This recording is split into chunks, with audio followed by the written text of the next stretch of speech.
50 বছরের রেকর্ড ভেঙে এবার প্রচুর প্রচুর গরম পড়েছে, তাই সবার কথা মাথায় রেখে বানিয়ে ফেললাম 2 ধরনের শরবত। প্রচণ্ড গরমে আজ বানাবো আমি 2 রকমের শরবত, আম পোড়া শরবত আর তরমুজের শরবত। এখানে নিয়ে নিয়েছি একটা বাটি আর এখানে নিয়ে নিয়েছি একটা গ্রেটার। তরমুজটাকে প্রথমে গ্রেট করে নেব।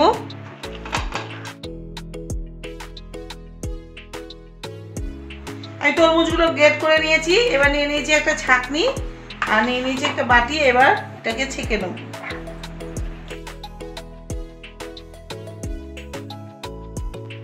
ছেঁকে নিয়েছি। এবার এর মধ্যে দিয়ে দেবো 1 চামচ গ্রেট করে রাখা চিনি। যেহেতু তরমুজটা খুব মিষ্টি, এই কারণে 1 চামচ চিনি দিলাম। তাও মিষ্টিটা যার যার পছন্দ মতো দিয়ে দিলাম। বিট নুন আর এতে দিয়ে দেবো একটু লেবুর রস। এখানে নিয়ে নিয়েছি আমি বিট নুন, দিয়ে দেবো একটু লেবুর রস। এরপর একটা গ্লাস নিয়ে আমি গ্লাসের মুখে একটু বিট নুন মাখিয়ে নেব। এখানে নিয়ে নিয়েছি আমি 2টো গ্লাস। এর মধ্যে দিয়ে দেবো আমি তরমুজের শরবতটা।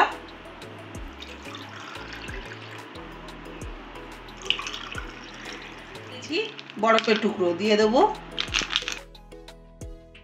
সুন্দরের জন্য দিয়ে দেবো 2টো লেবুর পিস। আমার তরমুজের শরবতটা একদম রেডি। এরপর তৈরি করব আমি আম পান্না। এখানে আমি 4টে আম পুড়িয়ে নিয়েছি, গায়ে তেল মাখিয়ে নিয়েছিলাম। এবার আমগুলোকে আমি ছাড়িয়ে নেব।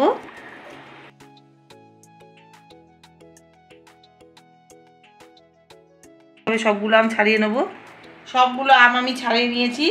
এবার আমি আবার একটা গ্রেটার দিয়ে আমগুলোকে গ্রেট করে নেব। আমটাকে গ্রেট করে নিয়েছি, এর মধ্যে ছেঁকে নেব। ছেঁকে নিয়েছি, একদম পিওর হয়ে গেছে। যেহেতু একটু টক, দিয়ে দেবো 2 চামচ চিনি, দিয়ে দেবো বিট নুন, দিয়ে দেবো অল্প একটু গোলমরিচের গুঁড়ো, দিয়ে দেবো ঠান্ডা জল। ভারী হয়ে গেছে, একটু জল দিয়ে পাতলা করে দিতে হবে।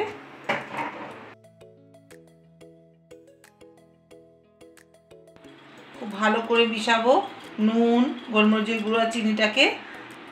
এরপর গ্লাসে আমি দিয়ে দেবো। ঠান্ডা কুলকুল হওয়ার জন্য দিয়ে দেবো বরফের টুকরো।